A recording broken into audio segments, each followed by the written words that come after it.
হাদিস পাকে আমার রাসূলুল্লাহ বললেন, কেউ যখন কোন মানুষ যখন নামাজের মুসল্লা ফেলে দিয়েছে, নামাজ পড়ার জন্য নামাজের মুসল্লায় দাঁড়িয়েছে, আমার নবী পাক বলেন ওই ব্যক্তির জীবনের तमाम গুনাহগুলো আমার আল্লাহ maaf করে দেন।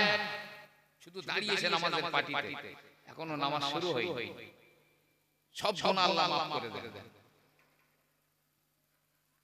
যেই না তাকবীরে তাহরিমা করে নিল, আল্লাহু আকবার বলে তাকবীরে তাহরিমা যেই না করে নিল, আমার রাসূলুল্লাহ বলেন ওই ব্যক্তির মাথা থেকে পা পর্যন্ত গোটা দেহে যতটা লোম রয়েছে, চুল রয়েছে, ওই পরিমাণ নেকি আগামী 1 বছরের নেকি তার নামায়ে আমলে ঢুকে যাবে।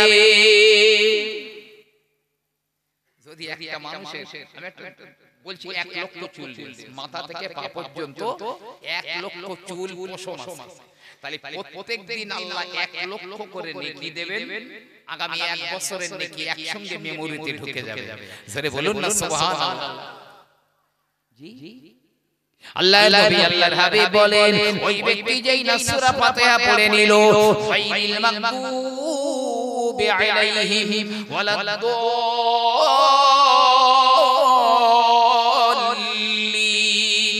পড়ে নিয়েছে, আমার রাসূলুল্লাহ বলেন আমার আল্লাহ রাব্বুল আলামিন ওর নামায়ে আমলে একটা গ্রহণযোগ্য মানে কবুল হওয়া হজের সওয়াব আমার আল্লাহ লিখে দেন। 4 লাখ টাকা খরচ করে হজে গিয়েছি, কবুল হয়েছে কি কবুল হয়নি বলতে পারবো না, নাও হতে পারে, হতেও পারে, কিন্তু আমি নামাজে সূরা ফাতিহাটা পড়েছি, একদম সঙ্গে সঙ্গে একটা কবুল হজের সওয়াব ওর নামায়ে আমলে দেওয়া হবে। আল্লাহ নবী আল্লাহর হাবিব বলেন ফাতিহা সূরা ফাতিহা হয়ে গেল, কিরাত হয়ে গেল, রুকুতে গিয়ে রুকুর তাসবিহ পড়ে সুবহান রাব্বিয়াল আযীম পড়ে, আমার রাসূলুল্লাহ বললেন ওই ব্যক্তিটা যেন ওর ওজন পরিমাণ সোনা আল্লাহর পথে দান করে দিল। যদিও ওজন 60 কিলো হয়, 70 কিলো হয়, তাই 60 কিলো বা 70 কিলো সোনা যেন ও আল্লাহর রাস্তায় দান করে দিল, যা হবে তাই। সে রুকুতে গিয়ে শুধু তাসবিহ পড়ছে। প্রিয় নবী আমার বলেন সামি আল্লাহু লিমান হামিদা বলে দাঁড়িয়ে যখন যায়, আল্লাহর নবী বলেন আমার আল্লাহ পাক ওই ব্যক্তির দিকে রহমতের নজরে তাকিয়ে দেখেন। একটু জোরে বলুন না সুবহানাল্লাহ। ভাই আল্লাহ, আমরা দৈনিক 5 ওয়াক্ত নামাজ পড়ি, তা 5 ওয়াক্ত নামাজ পড়তে গেলে আমার 5 বারই পাটিতে দাঁড়াতে হবে, আর কতবার তাকবীরে তাহরিমা করি, কতবার সূরা ফাতিহা পড়ি, কতবার রুকু করি, কতবার সামি আল্লাহু লিমান হামিদা বলে দাঁড়াই, কম্পিউটারে জায়গা হবে না। কত নেকি কম্পিউটারে জায়গা হবে না। আল্লাহ রহমতের নজরে তাকিয়ে দেখেন, আর আল্লাহ যাকে রহমতের নজরে তাকিয়ে দেখেন যে তার তো কপাল খুলে গেছে, চপ্পল ফেটে গিয়েছে তার। প্রিয় নবী আমার বলেন ওই ব্যক্তি যখন সাজদায় চলে যায় সুবহান রাব্বিয়াল আ'লা যখন পড়ে, নবী আমার বলেন ওই ব্যক্তি যেন একটা কৃত দাসকে আযাদ করে দিল। জোরে বলুন সুবহানাল্লাহ। এক রাকাতে আমরা দুটো করে সাজদা দেই, তাহলে এক রাকাতে দুটো করে গোলাম যেন আযাদ করে দিলাম। হিসাব করুন সারা দিনে নামাজ পড়ি কত সাজদা দিই আমরা,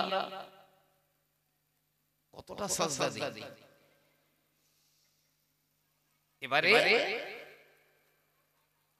শেষ বৈঠকে আমরা তাশাহুদ পড়ছি, আত-তাহিয়াতু লিল্লাহি ওয়াস-সালাওয়াতু ওয়াত-তাইয়্যিবাতু পড়ছি। আল্লাহর নবী বলেন যখন তাশাহুদে আত-তাহিয়াতু পড়ে আমার আল্লাহ পাক ওর নামায়ে আমলে 1000 আলেম আর 1000 শহীদানদের নেকি তার নামায়ে আমলে দান করেন। সূরা বলুন সুবহানাল্লাহ। এই 1000 আলেমের নেকি কত? 1000 শহীদদের নেকি কত, ওই পরিমাণ নেকি তার নামায় আমলে ঢুকে গেল। নবী আমার বলেন যেই না সালাম ফিরিয়ে দিয়েছে, দুই দিকে সালাম ফেরানো হয়ে গেছে, আমার আল্লাহ পাক জান্নাতের 8খানা দরওয়াজা খুলে দেন। আর আমার আল্লাহ পাক বলেন, ও আমার বান্দা, ও আমার বান্দি রে, তোর জন্য জান্নাতের 8খানা দরজা খুলে দিলাম, যে দরজা দিয়ে তোর ইচ্ছা ওই দরজা দিয়ে আমার জান্নাতে চলে যা। মানব জীবন ধন্য হয়ে গেল। নামাজ নেই, কিচ্ছু নেই। লা দীনা লিমান লা সালাতা লাহু, যার নামাজ নেই নবী পাক বলছেন তার কোনো ধর্ম নেই, তার কোনো ধর্ম নেই। আমরা জুম্মার নামাজ পড়ি, জুমার নামাজ, জুম্মার দিনের কতটা গুরুত্ব অনেক লোকে দেখেছি চুল পেকে এরকম লম্বা হয়ে গেছে দাড়ি, জুম্মার নামাজ পড়ে বাড়ি যাচ্ছি বা কোথাও যাচ্ছি, তখনও সে কাঁসা বেঁধে মাঠে কাজ করতেছে, কেউ কোদাল ঘাড়ে করে নিয়ে বাড়ি যাচ্ছে। মন হলে তো গেল, না হলে তো গেলাম না। জি আল্লাহ নবী আল্লাহর হাবিব বলেন, যে ব্যক্তি জুম্মার নামাজ পড়ার জন্য সকাল সকাল গোসল করে নিল, গোসল করে নিয়ে কোনো বাজে কথা বললো না, খারাপ কাজ করলো না, মসজিদে গিয়ে ইমাম সাহেবের নিকট নিকট বসে যায়, আমার আল্লাহ পাক তার নামায় আমলে একটা কবুল হওয়া হজের সওয়াব দিয়ে দেন। জি বসে 2 রাকাত ফরজ নামাজ পড়ে নিল, জুম্মার ফরজ নামাজ 2 রাকাত হয়ে গেল, একটা হজের সওয়াব তার নামায় আমলে ঢুকে গেল। আহা, জুমার দিনটা এত ভাইটাল। নবী পাক বলেছেন প্রত্যেক দিন আমার আল্লাহ প্রতিদিন 6000 মানুষকে জাহান্নাম থেকে জান্নাতি হওয়ার উপযুক্ত বানিয়ে দেন প্রতিদিন। এই 6000 মানুষ যাদের জাহান্নামে যাবার মানে একেবারে লেখা হয়ে গেছে জাহান্নামে যাবে উপযুক্ত, এই রকম 6000 মানুষকে জুমার দিনে আল্লাহ জান্নাতে যাবার উপযুক্ত বানিয়ে দেন। আর জুম্মার দিনে শুক্রবারের দিন অর্থাৎ বৃহস্পতিবারের সূর্য ডুবে যাওয়ার পর আর শুক্রবারে সূর্য ডুবে যাওয়ার আগ পর্যন্ত এই 24 ঘন্টা, প্রতি ঘন্টায় প্রতি 1 ঘন্টায় আল্লাহ পাক 6 লক্ষ জাহান্নামে যাওয়ার উপযুক্ত মানুষদের জান্নাতের উপযোগী বানিয়ে দেন। জোরে বলুন সুবহানাল্লাহ। এক ঘন্টায় 6 লক্ষ করে। যদি নামাজ না থাকে হারগিজ কোনো রহমত আল্লাহ কিয়ামতের দিনে তার দিকে তাকিয়েই দেখবেন না, একবারের জন্য তাকিয়ে দেখবেন না।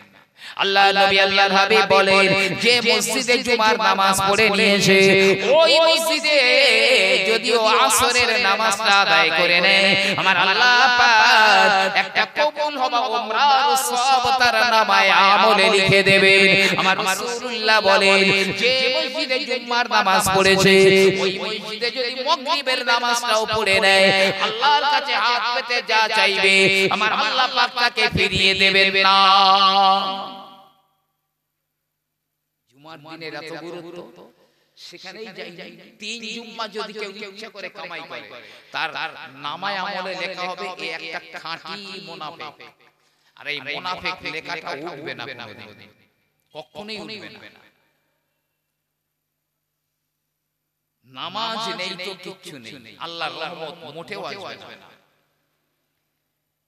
অনেকে যাবে জাহান্নামে যাবে, আল্লাহ কিয়ামতের ময়দানেও রহমত করবেন, নিরাশ করবেন না। যারা ঈমান থাকলেও আল্লাহ নিরাশ করবেন না। আমি দেখছিলাম আজকেরই হাদিসটা দেখছিলাম, কিয়ামতের ময়দানে আল্লাহ বলবেন দুটো মানুষকে ওই জাহান্নাম থেকে উঠিয়ে আনতো, দুজন মানুষকে বলে জাহান্নাম থেকে উঠিয়ে আন, তো জাহান্নাম থেকে দুটো মানুষকে উঠিয়ে আনা হবে। দাঁড়িয়ে আছে, এরা মনে মনে ভাবছে মনে হয় আল্লাহ রহম করেছে, আল্লাহ আমাদের উপরে দয়া করেছেন, কিন্তু না না না, আমার আল্লাহ রাব্বুল আলামিন বললেন যা যা যা তোরা আবার জাহান্নামের ভিতরে চলে যা, আবার জাহান্নামে চলে যা। যেইরা বলেছে একজনা উড়মুড় করে দৌড়ে দৌড়ে জাহান্নামে লাফ মারলো, জাহান্নামে লাফ মেরেছে। আর একজন যাচ্ছে আর মাঝে মাঝে পিছনে তাকাচ্ছে, মাঝে মাঝে পিছনে তাকাচ্ছে। একজন তো দৌড়ে গিয়ে জাহান্নামে লাফ মেরে দিয়েছে অটোমেটিক, আর এই খানিকটা যায় আর পিছনে তাকায়। আল্লাহ বলছে এই ওখানে জাহান্নাম থেকে ফেরত নিয়ে আয়, আর এরও এখানে নিয়ে আয়। আল্লাহ কত বড় মেহেরবান, আমরা তো আল্লাহর রহমত নিতে জানি না। এই তোকে আমি জাহান্নামে যেতে বললাম, আর জাহান্নামের কি আযাব তো তুই জানিস, দেখে এসেছিস, তারপরেও অত জোরে দৌড়ে জাহান্নামে লাফ মারলি কেন? বলছে আল্লাহ দুনিয়া তো সঠিকভাবে দুনিয়াতে তোমার হুকুম আহকাম পালন করতে পারিনি আল্লাহ, তবে আবার কিয়ামতের মাঠে আপনি আমাকে জাহান্নামে যেতে বলেছেন, আমি যদি গড়িমসি করি তাহলে না জানি ওর চাইতে কি ভীষণ আযাব আমার হবে। দুনিয়াতে সুযোগ পাইনি আল্লাহ, তো অন্তত হাসর ময়দানে তোমার হুকুম পালন করি, যদি তোমার রহমত হয়, এই জন্য দৌড়ে গিয়ে লাফ মারছি। একে বলবে তুই এই কিছু দূরে যাস আর পিছনে ফিরে তাকাস, এর কারণ ওই লোকটা বলে আল্লাহ আমি শুনেছিলাম আপনি বলেছিলেন কুল ইয়া ইবাদিয়াল্লাযিনা আসরাফু আলা আনফুসিহিম লা তাকনাতু মির রাহমাতিল্লাহ। আল্লাহ বলেছিলেন কোরআন কারীমের ভিতরে, যারা নিজেদের নফসের উপরে বাড়াবাড়ি করে দিয়েছো, জুলুম অত্যাচার করেছো, আল্লাহর রহমত থেকে যেন নিরাশ হয়ে যেও না, কারণ আমার আল্লাহ রাব্বুল আলামিন ইন্নাহু হুয়াল গফুরুর রহিম, আল্লাহ বড় গফুরুর রহিম, ক্ষমা করনে ওয়ালা, তোমাদের तमाम গুনাহগুলো মার্জনা করে দেবেন। আপনার নবী বলেছিলেন আল্লাহ যদি আপনার রহমতটা, আপনার রহমতের এক ভাগ আপনি দুনিয়াতে দিয়েছিলেন, তাতে মানুষ, জিন, পশু পাখি, জীব জন্তু সবাই একে অপরকে ভালোবাসে, মা তার সন্তানদের ভালোবাসে, জীব জন্তুরা তাদের বাচ্চাদের ভালোবাসে। ও আমার আল্লাহর 99 ভাগ দয়া তো তোমার কাছে রয়েছে, 100 ভাগ দয়ার 1 ভাগ আল্লাহ দুনিয়াতে দিয়েছে, তাই এত মহব্বত। আর 99 ভাগ আল্লাহর কাছে। তাই আল্লাহ আমি এই বারবার পিছনে ফিরে তাকাচ্ছিলাম, মনে হয় আপনার রহমত হলো, রহমতের দৃষ্টি আমার দিকে পড়লো, আমি এই জন্য একটু পিছনে পিছনে বারবার তাকাচ্ছিলাম। আমার আল্লাহ রাব্বুল আলামিন বলবেন যা যা, আমি বড় মেহেরবান, আমি বড় দয়াবান, তোরা দুইজনকে আমি আল্লাহ জাহান্নাম থেকে বাঁচিয়ে আমি জান্নাতি বানিয়ে দিলাম। আল্লাহ বড় মেহেরবান, আল্লাহ কাউকে ধ্বংস করে দিতে চান না। আমরা এত অবাধ্যতা করি জানেন, হাদিস পাকে এসেছে ফেরেশতারা বলে আল্লাহ তোমার ওই অবাধ্য বান্দাদের শায়েস্ত করি, একবার বলুন জমিন শুধু উপরে তুলে আছাড় মেরে দেই। সমুদ্র বলে আল্লাহ একবার হুকুম দেন আপনার ওই অবাধ্য বান্দার বান্দি আমি সুনামি দিয়ে ওদের একেবারে ধ্বংস করে দিই। বাতাস বলে আল্লাহ একবার বলো আল্লাহ আমি এমন বাতাস দেব ওদেরকে আছড়ে আছড়ে ধ্বংস করে দেব।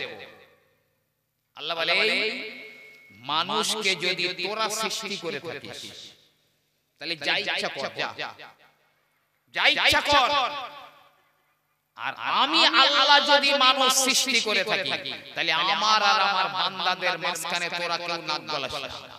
হাদিস পাকে তোরা নাক গলাবি না, আমি আমার বান্দার তওবার অপেক্ষায় রয়েছি, হয়তো কোনদিন তওবা করে আমার সঙ্গে আমার বান্দা সন্ধি করে নেবে। নবী হযরত ইউনূস আলাইহিস সালাম এমনি করে মাছের পেট থেকে বার হয়ে গেলেন।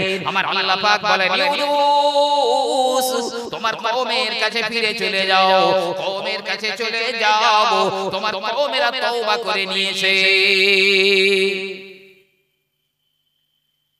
যাও কওমের কাছে ফিরে যাও, ওরা সব তওবা করেছে। আর ইউনূস আলাইহিস সালাম যাচ্ছেন, আল্লাহ যেতে যেতে দেখছে একটা কুমোর খুরি তৈরি করছে, খুরি বা হাড়ি তৈরি করছে মাটি। তো আল্লাহ বললেন ইউনূস ওই কুমোরকে বলো তো ওর ওই তৈরি করা একটা হাড়ি ভেঙে দিতে। হযরত নবী ইউনূস আলাইহিস সালাম ওই কুমোরের কাছে গিয়ে বললেন, ভাই কুমোর, তুমি যে হাড়ি তৈরি করেছো ওই একটা হাড়ি তুমি ভেঙে দাও। কুমোর বলে, না না না, আমি কি করেছি ভেঙে দেওয়ার জন্য? কত আদর করে মহব্বত করে হাড়ি বানিয়েছি, ভেঙে দেওয়ার জন্য নয়। এই ইউনূস, না, আমি তো ভাঙতে পারবো না। ইউনূস নবী বললেন, আল্লাহ পাক ওই কুমোর তো ভাঙতে চায় না।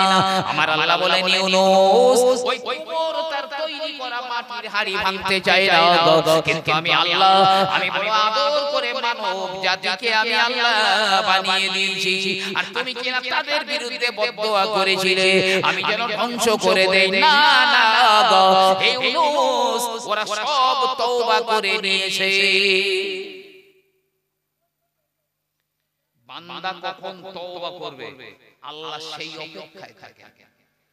কারো আদরের ছোট বাচ্চা সন্তান, আদরের ছেলে কোথায় হারিয়ে গিয়েছে, খুঁজে পায় না, মা পাগল হয়ে যাচ্ছে কেঁদে কেঁদে, বারবার শুধু পথের দিকে দেখে আর জিজ্ঞাসা করে মানুষজনকে, বাবা আমার ছেলেটারে দেখেছিস? খাওয়া দাওয়া বন্ধ হয়ে যায়। নবী পাক বলছেন, ওই মা তার ছেলের পথের দিকে যেমন তাকিয়ে থাকে, আমার আল্লাহ রাব্বুল আলামিন তার চাইতে বান্দার পথের দিকে ৭০ গুণ বেশি তাকিয়ে থাকেন। জোরে বলুন না সুবহানাল্লাহ। একবার শুধু আল্লাহ বলে ডাকবেন, একবার ইয়া আল্লাহ একবার ডাকবেন, আল্লাহ জবাব দেয় কতবার জানেন? প্রিয় নবী আমার বলেন, হে আমার সাহাবারা, তোমরা আমার আল্লাহ রাব্বুল আলামিনকে একবার ডাকবে, আমার আল্লাহ পাক ৭০ বার করে জবাব দেন, লাব্বাইক লাব্বাইক লাব্বাইক লাব্বাইক। একবার আল্লাহ বলে ডাকবে আর আমার আল্লাহ ৭০ বার জবাব দেন। একটু জোরে জোরে বলুন সুবহানাল্লাহ।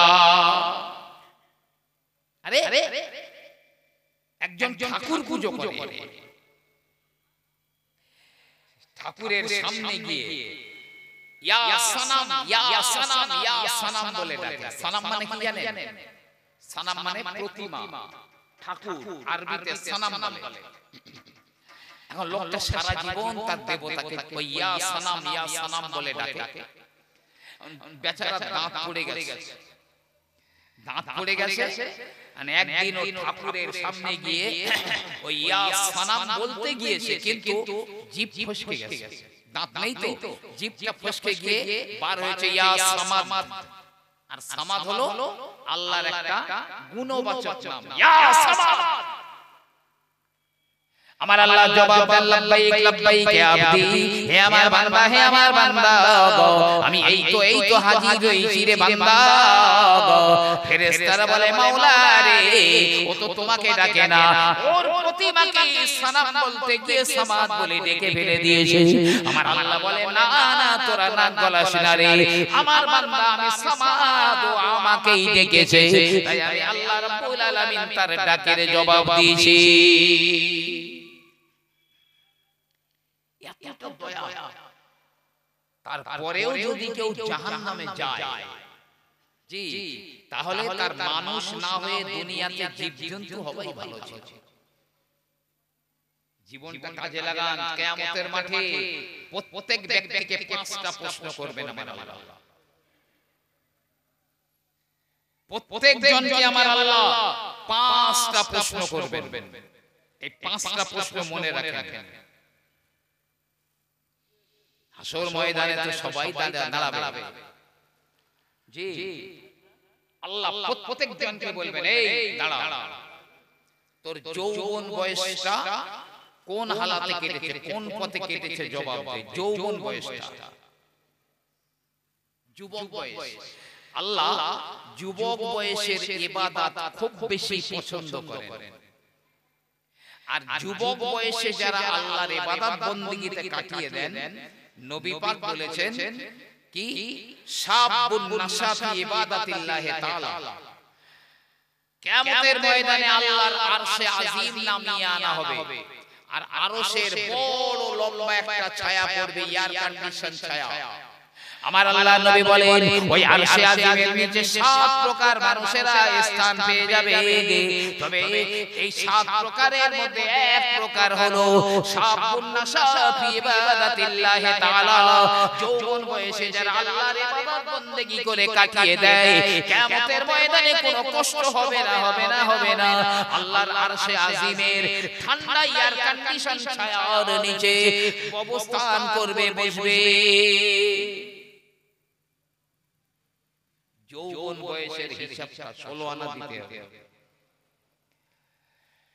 2 নাম্বার প্রশ্ন হবে তোমার সারা জীবনটা কোন পথে কেটেছে জবাব দাও টোটাল লাইফ সারা জীবন কোন পথে কেটেছে আচ্ছা ভাই এই 2 নম্বর প্রশ্নটার ভিতরে কিন্তু 1 নম্বর প্রশ্নটাও ছিল সারা জীবনের হিসাব দাও তার মধ্যে যৌবন কালটাও ছিল কিন্তু যৌবন বয়সটা এমন একটা ভাইটাল সময় যে ওর স্পেশাল হিসাব দিতে হবে তারপরে সারা জীবন কি করেছে হিসাব দাও এই 5টা প্রশ্নের জবাব না দেওয়া পর্যন্ত কোন জমিদার একটা পা তুলতে পারবে না হারগিজ তুলতে পারবে না একটা পা তুলতে পারবে না সারা জীবনের হিসাব দাও 3 নম্বরে আমার রাসূলুল্লাহ বলেন এবারে আমার আল্লাহ বলবেন কোন পথে তুমি আয় করেছো হিসাব দাও 4 নাম্বার কোন পথে ব্যয় করেছো হিসাব দাও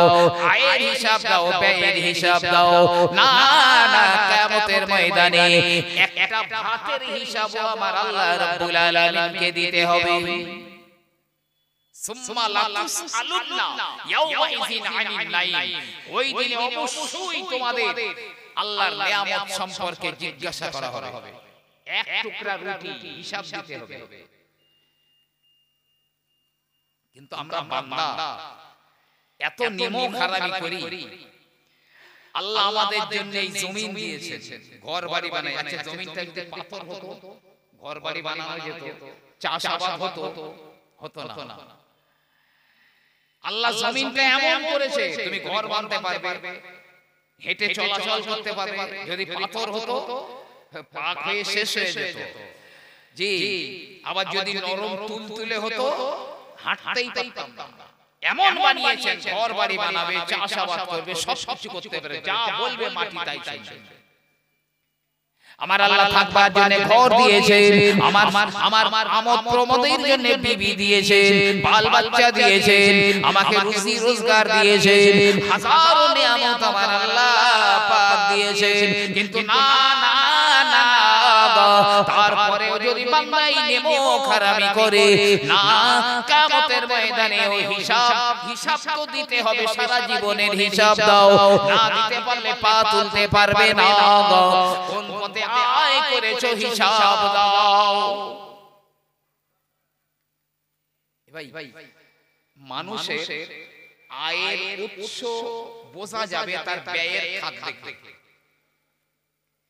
আমার টাকা আমি ব্যয় করছি কোন জায়গায় সেটা দেখে আমার টাকা হারাম না হালাল সেটা বোঝা যাবে কিভাবে জানেন ইমাম আহমদ ইবনে হাম্বল রাহমাতুল্লাহ আলাইহি তিনি এক ব্যক্তিকে বলছে বাবা ব্যয়ের খাত দেখে আয়ের উৎস বোঝা যায় তো হুজুর সে আবার কি রকম বুঝতে পারলাম না তো ইমাম আহমদ ইবনে হাম্বল পকেট থেকে কটা টাকা বার করে দিয়েছে এই নাও টাকা কটা নিয়ে বাজারে যাও সবচাইতে যাকে ধনী মনে হবে অভিজাত বংশের মনে হবে এই টাকাটা তাকে দেবে ইমাম আহমদ ইবনে হাম্বল রাহমাতুল্লাহ আলাইহি দেওয়া টাকা নিয়ে ওই ব্যক্তি বাজারে চলে গেল বাজারে গিয়ে দেখে এক ব্যক্তির হাতে একটা থলে রয়েছে থলের ভিতরে বাজার রয়েছে সুন্দর জামা কাপড় পরা দেখলেই মনে হয় সম্ভ্রান্ত বংশের কোন ব্যক্তি এই ব্যক্তি গিয়ে ওই ইমাম আহমদ ইবনে হাম্বলের টাকাটা ওই ব্যক্তিকে দিয়েছে এই নিন টাকাগুলো এখন লোকটা টাকাগুলো নিয়ে বাজার থেকে একটু বাইরে দিকে গিয়ে থলে বাজার ছিল সব ফেলে দিয়েছে ফেলে দিয়ে আবার বাজারে এসে নতুন করে বাজার করে বাড়ি নিয়ে গেছে। ইমামে আহমদ বিন হাম্বল বলেছিলেন টাকা দেওয়ার পরে তুমি কিন্তু লক্ষ্য রাখবে, ফলো করবে ওর পেছনে ও টাকা নিয়ে কি করে, এসে আমার বলবে ওর আগের বাজার ফেলে এই টাকা দিয়ে ভালো বাজার করে বাড়ি পর্যন্ত চলে গেছে। আর এই লোক পেছন পেছন গিয়ে বলছে ভাই আমি একটা কথা জিজ্ঞেস করব। বলে হ্যাঁ, আপনার থলেতে বাজার ছিল আর আমি টাকা দেওয়ার পরে সেই বাজার ফেলে দিয়ে নদীতে ফেলে দিয়ে আবার নতুন করে বাজার করে আনলেন কেন? বলছে ভাই 3 দিন আমার পরিবার পরিজন বাচ্চা কাচ্চা 3 দিন খাওয়া হয় না, সব মৃত্যুর সঙ্গে পাঞ্জা লড়ছে।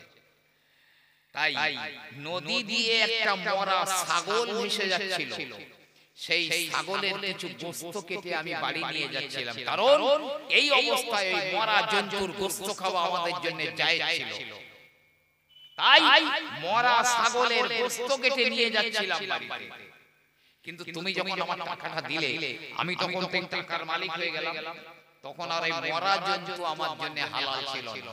তাই ওই মরা ছাগলের গোশতগুলো ফেলে দিয়ে আমি নতুন করে বাজার করে বাড়িতে নিয়ে এলাম।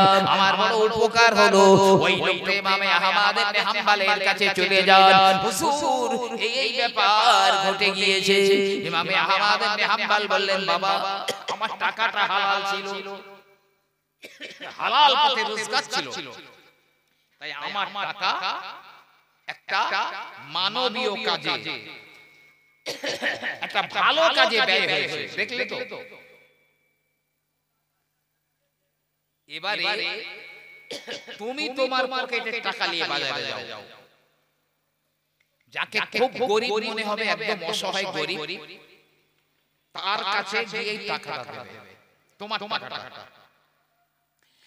এ লোক বাজারে গিয়ে দেখছে একদম অসহায় গরিব, দেখতেই বোঝা যায় একদম গরিব, তার কাছে টাকাটা দিয়ে সেই নো ভাই টাকাটা নাও, আর বলে খেয়াল রাখবেন। আর ওই গরিব টাকাটা নিয়ে সোজা মদের দোকানে গিয়েছে, মদ কিনেছে, মদ খেয়ে পতিতালয়ে গিয়ে নিষিদ্ধ পল্লীতে গিয়ে ও ব্যভিচার করেছে। লোকটা ফিরে এসে ইমাম আহমদকে বলছে হুজুর এই ব্যাপার। ইমাম আহমদ বিন হাম্বল বললেন বাবা তোমার টাকাটা হারাম ছিল, ওই টাকাটা হালাল ছিল না বাবা, তাই ওই টাকাটা হারাম কাজে ব্যয় হয়েছে। লোকটা বলল জি হুজুর আপনি ঠিক বলেছেন, আমার ওই টাকাটা হালাল ছিল না। ও ভাইরা কিয়ামতের ময়দানে রব্বুল আলামিনের কাছে জবাব দিতে হবে কোন পথে তুমি আয় করেছো, জবাব দাও। সুদ খেয়ে, ঘুষ খেয়ে, পণ খেয়ে, জি ঠকবাজি করে কোন পথে আয় করেছো, জবাব দাও। তারপরে কোন পথে সেটা ব্যয় করেছো তার জবাব দাও।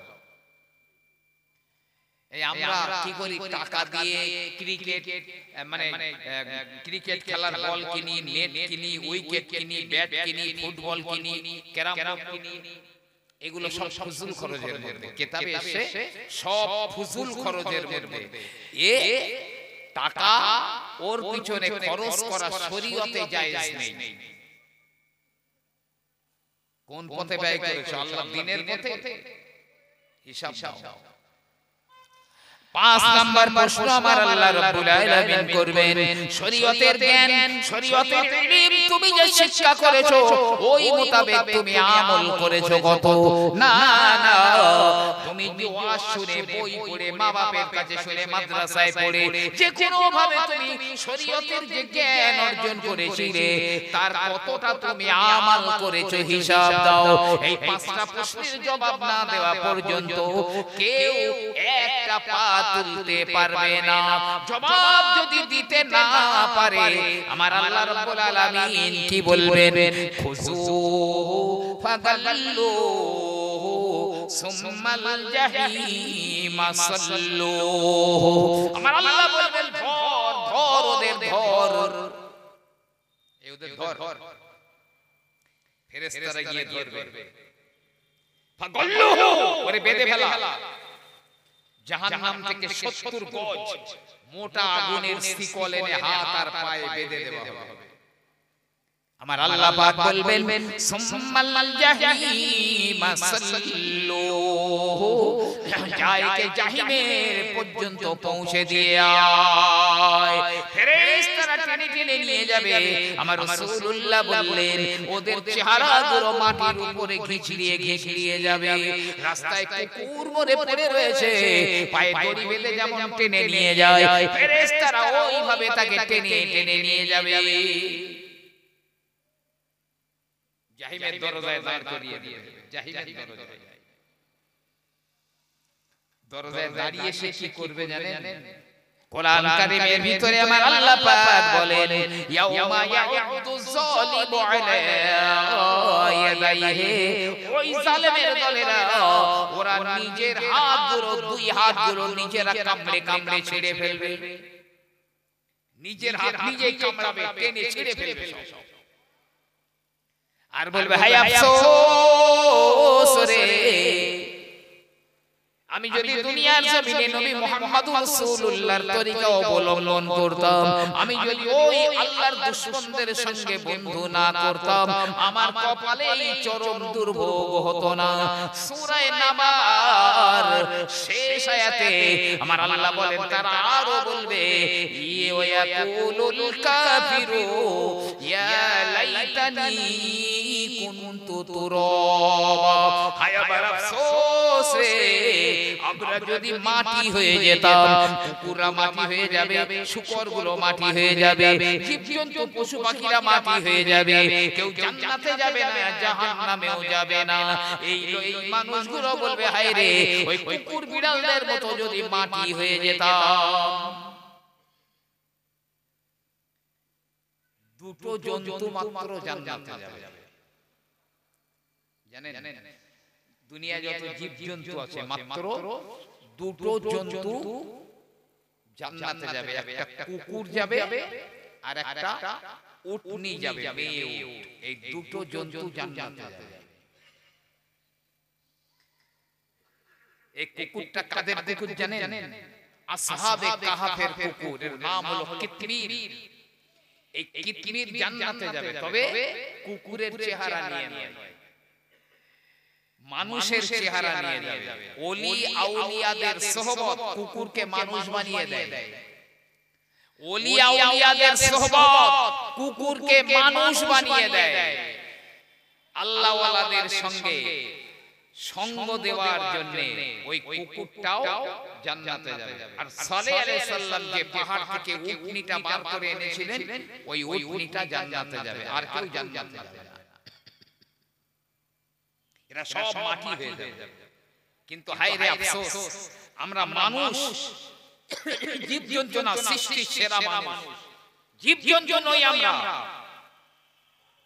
তারপরেও কত মানুষ জাহান্নামী হবে, তার কোনো ইয়াত্তা নেই। নিজের জীবনের প্রতি একটু দয়া করুন, নিজের জীবনের প্রতি একটু রহম করুন। তাছাড়া পরে যে কবে আমরা একবার আল্লাহ বলতে পারবো কি পারবো না কোনো নিশ্চয়তা নেই। আপনারা জানেন বর্তমানে কি করুণ অবস্থা। এতদিন তো বাইরে বাইরে শুনছিলাম, আজ দেখছি আপনার মালদার বহুত প্রাচীন মসজিদ আদিনা মসজিদে পুজো হয়েছে।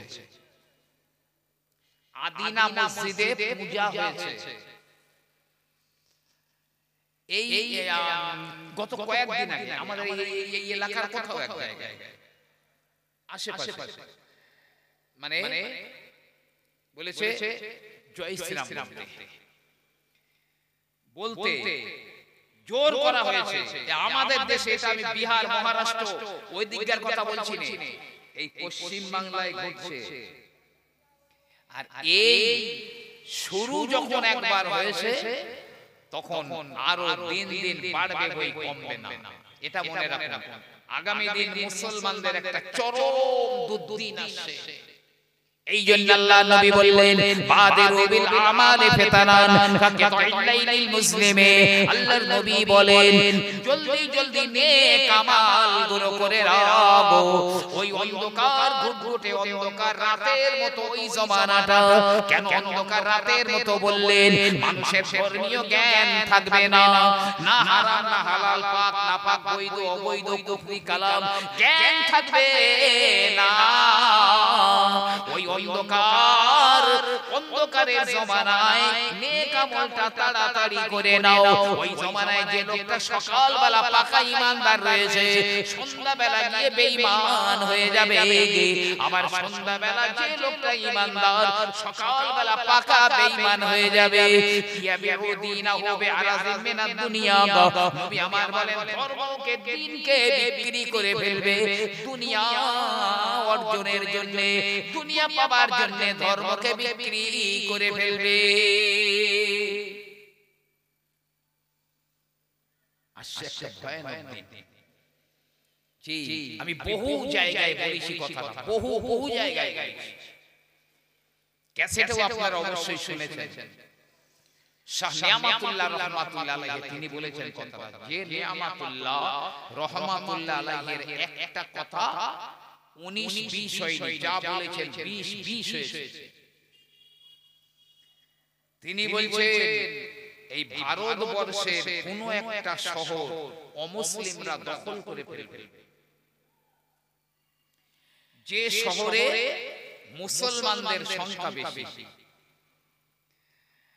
সেটা আসাম না গুজরাট না কাশ্মীর না পশ্চিম বাংলা বলতে পারি না, তবে পশ্চিম বাংলা উল্লেখযোগ্য একটা জায়গা।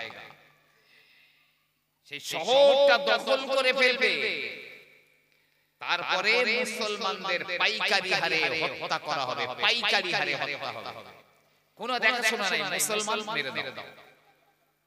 শাহ নিয়ামতুল্লাহ রাহমাতুল্লাহ আলাইহি বলেন এত রক্ত ঝরবে মুসলমানদের। একটা উট দাঁড়িয়ে যদি থাকে, উটের পেট মাটি থেকে যতদূর পর্যন্ত উঁচু থাকবে, মুসলমানের রক্তে ততদূর পর্যন্ত রক্ত জমে যাবে। এই অবস্থা দেখে মনে হচ্ছে, তবে এটা আমরা প্রত্যেকেই জানি আমাদের পশ্চিম বাংলার উপরে খুব একটা বড় টার্গেট আছে, বড় টার্গেট আছে। এত মানুষ মরবে, তখন মুসলমানদের একটা নেতা থাকবে, দরদি, মুসলিম দরদি কোন নেতা থাকবে। শাহ নিয়ামতুল্লাহ রাহমাতুল্লাহ আলাইহি বলেন না না, ওই মুসলিম দরদি মুসলমানদের নেতাটা গোপনে গোপনে গোপনে গোপনে মুসলমানদের দুশমনদের সঙ্গে হাত মিলিয়ে দেবে। মুসলমানরা তাকে নেতা বলে মেনে নেবে, কিন্তু সে গোপনে গোপনে মুসলমানদের দুশমনদের সঙ্গে হাত মেলাবে, চালিয়ে যাও। শাহ নিয়ামতুল্লাহ রাহমাতুল্লাহ আলাইহি বললেন না না, ওই সময় মুসলমানদের প্রতিটা ঘরে ঘরে কারবালার মতো শোক নেমে আসবে। ৭২ জন শহীদ হয়ে গেছে কারবালায়। ইমাম হুসাইন রাদিয়াল্লাহু আনহু তিনিও শহীদ হয়ে গেলেন। তাম্বুর ভিতরে যে মহিলারা ছিলেন তাদের কাছে যে শোক লেগেছিল, ওই মুসলমানদের প্রত্যেক ঘরে ঘরে কারবালার মতো শোক নেমে আসবে। ওই সময় আমার আল্লাহ রাব্বুল আলামিন হামিদ বলে একজন তার বান্দাকে পাঠিয়ে দেবেন, অথবা ওসমান বলে একজন তার বান্দাকে পাঠিয়ে দেবেন আমার আল্লাহ, অথবা হামিদ এবং ওসমান দুইজনা চলে আসবে উলঙ্গ তলোয়ার নিয়ে, যুদ্ধের ময়দানে ঝাঁপিয়ে পড়বে। আমার আল্লাহ পাক আল্লাহ তাআলা ওই হামিদ আর ওসমানের তলোয়ারের ওসিলায় মুসলমানদের বিজয়ী করে দেবে। তার আগে অনেক রক্ত যাবে, জীবন যাবে, মুসলমানরা বিজয়ী হবে।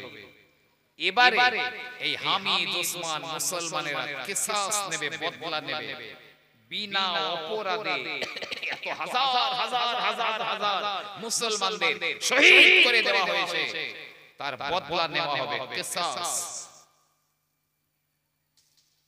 তারপরে তিনি লিখছেন এই দেশে যত মানুষ বাস করবে প্রত্যেক মানুষের পছন্দের ধর্ম হবে ইসলাম। জোরে বলুন সুবহানাল্লাহ। জি, কুল্লু শাইইন ইয়ারজিউ ইলা আসলিহি, আরবিতে একটা কথা আছে, প্রতিটা জিনিস তার মূল জায়গায় ফিরে যায়, উৎপত্তি যেখান থেকে সেখানেই ফিরে যায়। যেমন উদাহরণ দেওয়া হচ্ছে, সমুদ্রে বাষ্প হয়, সেই বাষ্প আকাশে উড়ে যায়, উড়ে গিয়ে মেঘ সৃষ্টি হয়, সেই মেঘ থেকে বৃষ্টি হয়, সেই বৃষ্টি খাল বিল নদী নালা হয়ে সেই সমুদ্রে চলে যায়, যেখান থেকে তার উৎপত্তি স্থল। এ আমার ভাইরা বাবাজিরা ও জওয়ান যুবকেরা, এ ভারতের জমিন শুরু হয়েছিল, প্রথমে নবী দিয়ে শুরু হয়েছিল, প্রথমে জিবরিল আমিন আযান দিয়েছিলেন এই ভারতের জমিনে, প্রথমে 2 রাকাত নামাজ আযান নবী পড়ে নিয়েছিলেন। ও আমার ভাইরা, এই জমিনে হাজারে আসওয়াদ যেটা কাবার দেয়ালে রয়েছে, ওই হাজারে আসওয়াদ আগে ভারতের জমিনে আমার আল্লাহ পাঠিয়েছিলেন। নবী মুসা আলাইহিস সালামের হাতে যে লাঠি ছিল, ওই লাঠিটাও প্রথমে ভারতের জমিনে এসেছিল। শুধু তাই নয়, নূরে মুহাম্মাদির সূর্য, আমার আপনার নবী প্রিয় নবীর নূর মুবারকটা, এর সূর্য প্রথমে ভারতের জমিনে উদয় হয়েছিল। পৃথিবীর সভ্যতা প্রথমে শুরু হয়েছিল ভারত থেকে, পৃথিবীর আদার্স কোনো কান্ট্রিতে নয়, দেশে নয়। তাই যে ইসলাম দিয়ে ভারত শুরু হয়েছে, সেই ভারত আবার ইসলাম সেই ভারতের সমস্ত অলিতে গলিতে ছড়িয়ে পড়বে। তবে মনে হয় সেই দিনটা খুব বেশি দূরেও নয়, এখনো অনেকে দেখাচ্ছেন। আল্লাহ পাক জানেন 2050 সাল, আগামী 2050 সাল, এর মধ্যে একটা বিশাল পরিবর্তন ভারতের জমিনে আসবে 2050 এর মধ্যে। কেউ বলছে শুধু ভারত নয়, টোটাল পৃথিবীর মধ্যে একটা বড় পরিবর্তন আসবে। এমন একদিন আসবে টোটাল পৃথিবীতে যত লোক থাকবে, প্রত্যেক মানুষের পছন্দের ধর্ম হবে ইসলাম, ইসলাম, ইসলাম। জোরে বলুন সুবহানাল্লাহ। এরা খ্রিস্টানরাও বলছে। জি, জানেন কত কাছাকাছি সময় আমরা পৌঁছে গেছি। আমার ওয়াজে আপনারা শুনেছেন, ওই ইহুদি, যে ইহুদিরা বর্তমানে ফিলিস্তিন গাজার মুসলমানদের রক্ত নিয়ে হোলি খেলছে,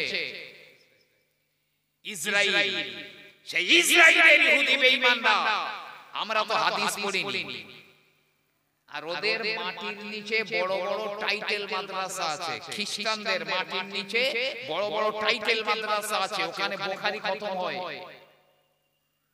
তবে ইসলাম প্রচারের জন্য নয়, ইসলাম ধ্বংস করার জন্য।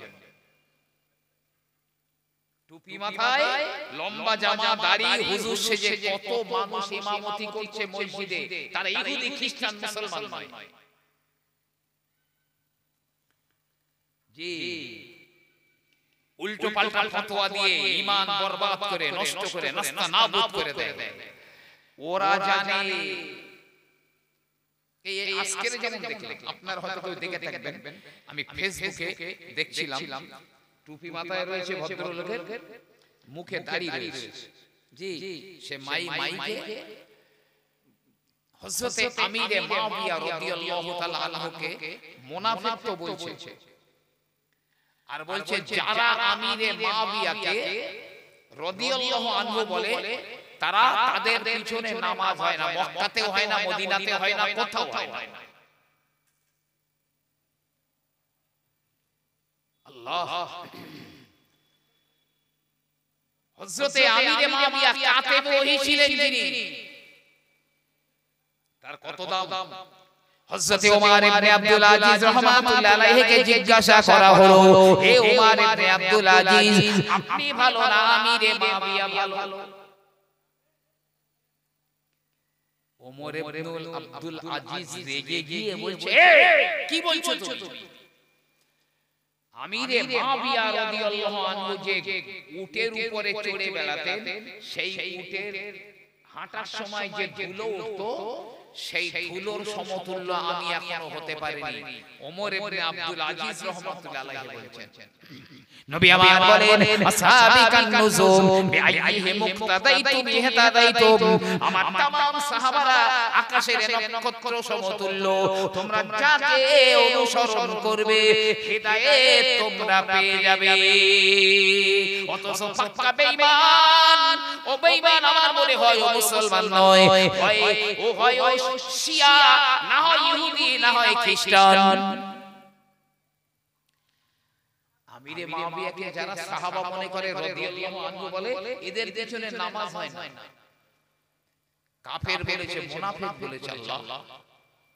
তো ইসরাইলের ইহুদিরা ওরা হাদিস পড়ে অনেক, জানেন ওরা ইসরাইলে এখন একটা গাছ ব্যাপক আকারে লাগাচ্ছে, জানেন গারকাত নামক একটা গাছ বিশাল পরিমাণে লাগাচ্ছে।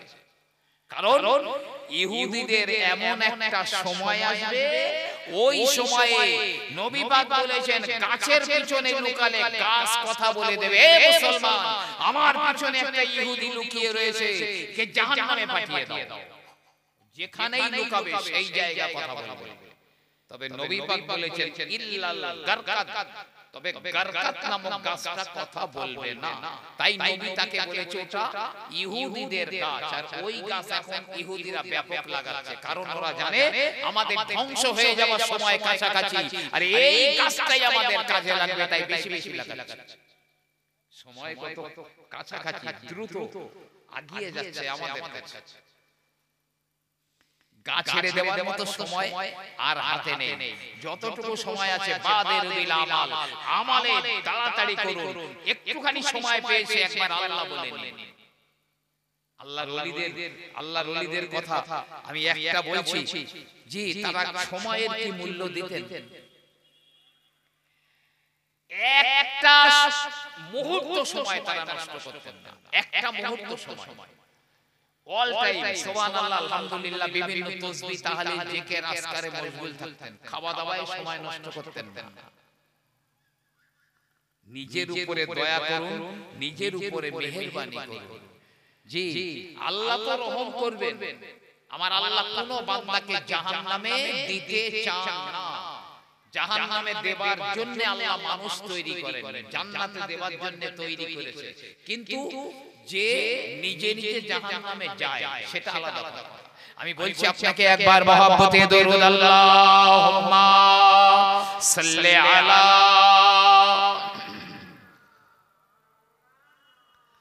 ওয়া আলা আলি সাইয়্যিদিনা। ভাইজান অত 10টায় নামার কথা, আমি নেমে যাব, 10টা 10 হয়ে গেছে, আমি আর থাকতে পারবো না। হুজুরকে নিয়ে আসেন, আর একদম থাকতে পারবো না। হবে না আজকের অন্তত আর হবে না, জি সম্ভব হবে না। খুব মহব্বতে একটু দরুদ আল্লাহুম্মা সাল্লি আলা।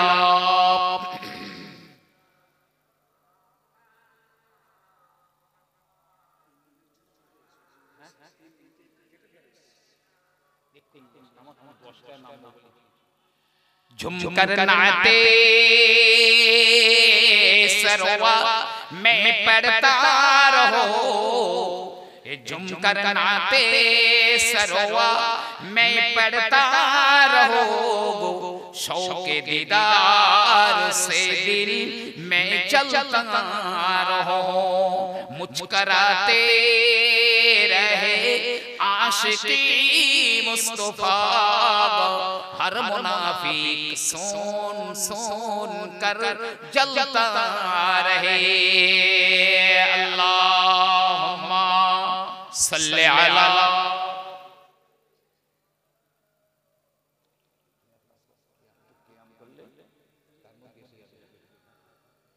जी ভাইজান হাতে আজকের সময় থাকলে আমার কোনো ব্যাপার ছিল না, আমি এখন 1 ঘন্টা বলতাম, অসুবিধা নেই, কিন্তু আমি একটু অনেকটা দূরে যাব এবং সময়ও হাতে ছিল 1 ঘন্টা, তার মধ্যে 12 মিনিট অটোমেটিক হয়ে গেছে। জি, এই জন্য আমি ক্ষমা চাইছি। তো হুজুর এসে গেছেন, উনি আসছেন, এক্ষুনি আপনাদের খেদমতে আসবেন। আমি 2 ঘন্টার অধিক আপনার কাছে আলোচনা করেছি। একটা জিনিস বোঝাতে চেয়েছি, তাকওয়া যদি থাকে তাহলে বাঁচা যাবে, যদি না থাকে বাঁচা যাবে না। আল্লাহ রহমত করবেন তো তখন, যখন তার মধ্যে তাকওয়া থাকবে, তখন, তার আগে নয়। যদি ওই অন্তরে কলবে আমার রোগ থাকে আর ওই রোগ নিয়ে যদি মরি, ওয়ালাহুম আযাবুন আযীম, কঠিন কঠিন থেকে কঠিন আযাব আল্লাহ রাব্বুল আলামিন তাকে দিয়ে দেবেন। নবী ইবাদি আন্নী আনাল গফুরুর রহিম, হে নবী আমার বান্দাদের বলে দিন আমি আল্লাহ বড় রহম গফুরুর রহিম, আমি ক্ষমাশীল এবং দয়াবান। তবে ওয়া আন্না আযাবি ওয়াল আযাবুল আলীম, আমার আযাবও কিন্তু অনেক কঠিন। জি ভাইজান সবাই আসুন, নবী পাকের শানে একটু আমরা সালাত ও সালাম পড়ি, উঠে দাঁড়ান ইয়া নবী।